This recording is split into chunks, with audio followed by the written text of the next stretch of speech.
Consequently, the following decisions come into immediate effect. The interim national government is hereby dissolved. The national and state assemblies are also dissolved. The state executive councils are dissolved. The brigade commanders are to take over from the governors in their states until administrators are appointed. Where there are no brigade commanders. On Monday, 8 June 1998, Abacha died in the Aso Rock Presidential Villa in Abuja.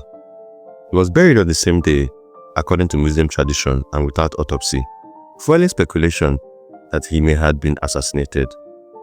The government identified the cause of death as a sudden heart attack. It is believed by foreign diplomats, including United States intelligence analysts, that he may have been poisoned while in the company of prostitutes. However, his chief security officer, Major Hamza Al-Mustafa, has an alternative view. Hi guys, welcome to Afriverse Historic. On today's episode, we'll delve into the mysterious death of General Sani Abacha. In the midst of all the controversy surrounding his death, let's take a step back and revisit his humble beginnings and his military career. Do stay tuned and enjoy the ride.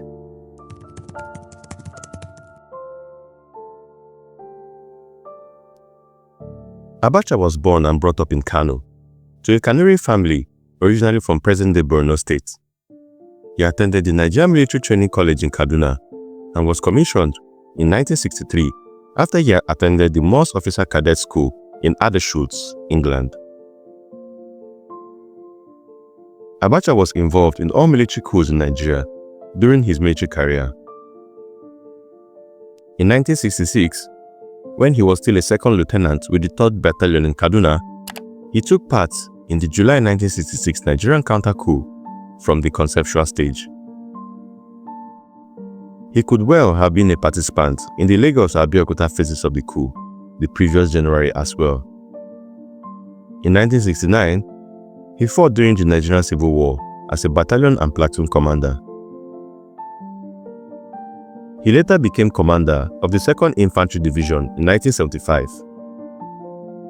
In 1983, Abacha was the General Officer Commander of the 2nd Mechanized Division and was appointed a member of the Supreme Military Council.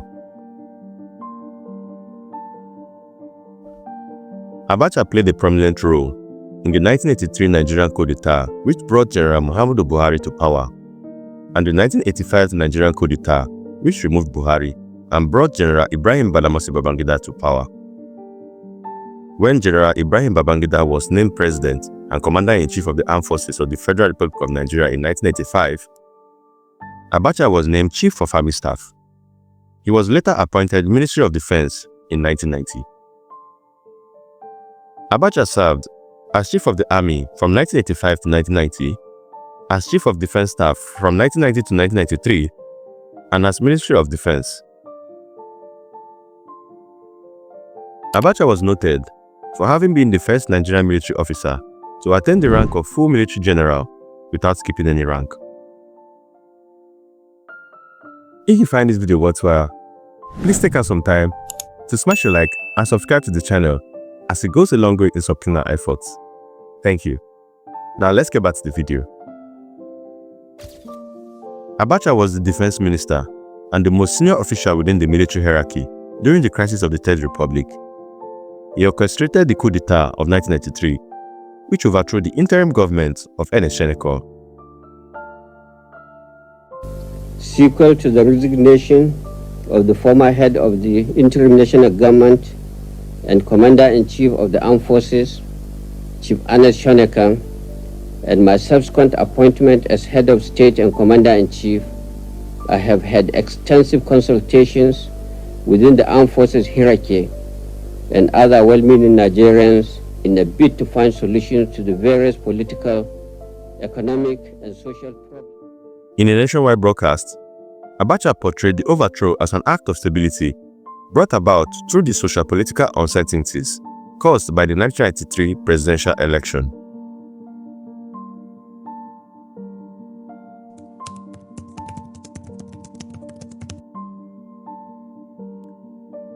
Former Chief Security Officer (CSO) to the head of state, General Sani Abacha, Major Hamza al-Mustafa, has dismissed insinuations that the military ruler died after eating an apple from his concubines. Giving a detailed account of how Abacha died, al-Mustafa said, contrary to the insinuations, the sudden collapse of the health system of Abacha started on June 7, 1998, right from the Abuja International Airport, immediately after one of the security personnel who accompanied President Yasser Arafat of Palestine shook hands with him. Giving account of the incident, the former CSO to Abacha said, "Shortly after the handshake, I noticed the change in countenance of the late Commander-in-Chief, and I immediately informed the aide-de-camp, Lieutenant Colonel Abdallah, who advised that we keep a close watch on him." Later in the evening of June 8, 1998, around 6 p.m., his doctor came around and administered an injection to stabilize him. He was advised to have a short rest. Happily enough, by 9 p.m., Abacha was bouncing and receiving visitors until much later, when General Jeremiah Hussaini, the then Minister of the Federal Capital, FCT, came to see him. He was fond of the head of state. They were very good friends. They stayed and chatted together till about 3:35 a.m. Al-Mustafa continued, "A friend of the house was with me in my office and he was bidding me farewell. He came back to inform me that the FCT Minister, Hussaini, was out of the head of state's guest house within the villa. Al-Mustafa then decided to inform the aide-de-camp and other security guards that he would be on his way home to prepare for the early morning event at the International Conference Center. At about 5 a.m., the security guards ran to his quarters to inform him that Abacha was very unstable. At first, he thought it was a coup attempt. Immediately, he prepared himself fully for any eventuality. As an intelligence officer and the chief security officer to the head of state for that matter, Al-Mustafa devised some means of diverting attention off the security boys from his escape route by asking his wife to continue chatting with them at the door. She was in the house while the boys were outside. From there, he got to the guest house of the head of state before them. When he got to the bedside of the head of state, he was already gasping. Ordinarily, he could not touch him. He was not allowed to do this in his job. But under the situation, he knelt close to him and shouted, "General Sani Abacha, please grant me permission to touch and carry you." He again knocked at the stool beside the bed and shouted in the same manner. Yet, he did not respond. He then realized that there was danger. He immediately called the head of state personal physician, Dr. Wali, who arrived in the place in 8 minutes from his house. He immediately gave Abacha 2 doses of injection, one at the heart and the other close to the neck. This did not work apparently, as the head of state had turned very cold. Dr. Wali then told him that the head of state was dead and that there is nothing that can be done after all. So Al-Mustafa asked the personal physician to remain with the dead body while he dashed home to fully prepare for the problems that might arise from the incident. As soon as he informed his wife, she collapsed and burst into tears. Al-Mustafa then secured his home and ran back to where Abacha was. At that point, the aide-de-camp had been contacted by him, and they decided that great caution must be taken in handling the grave situation. Al-Mustafa added, and I quote, "Again, I must reiterate that the issue that my boss dying on women was a great lie, just as the insinuation that Abacha ate and died of a poisoned apple was equally a wicked lie." It was at this point that he used his special communication gadget to diplomatically invite the service chiefs, military governors, and some few elements purportedly to a meeting with the head of state by 9 a.m. at the council chambers. After that was complete, he also decided to talk to some former Nigerian leaders to inform them that Abacha would like to meet them by 9 a.m. Elaborating further, according to Al-Mustafa, the situation became charged when one of the service chiefs, Lieutenant General Ishaya Irizi Bamiyi, who pretended to be with us, suggested that he be made the new head of state after we had quietly informed him of the death of Abacha. He even suggested that we allow him access to Chief MKO Abiola. We smelled the rat, and other heads of security agencies, on hearing this, advised Al-Mustafa to move Abiola to a safer location.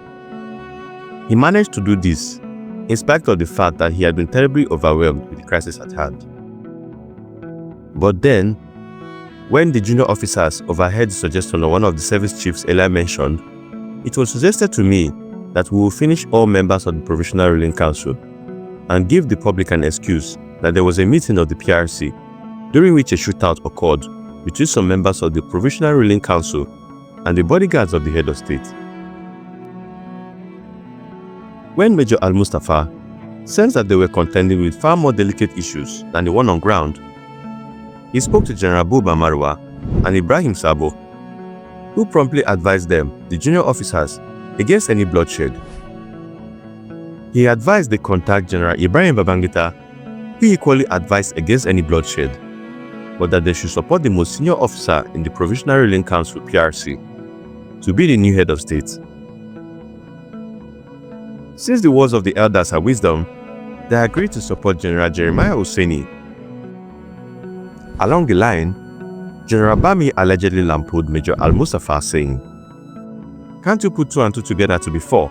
Has it not occurred to you that Hussaini, who was the last man with the head of state, might have poisoned him, knowing fully well that he was the most senior officer in the PRC?"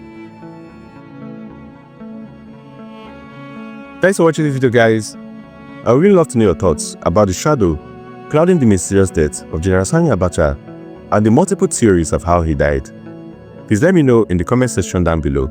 Don't forget to smash a like and subscribe to the channel and turn on the notification button to get more content like this about African history. It's Nnamdi from Afriverse Historic. See you in the next video.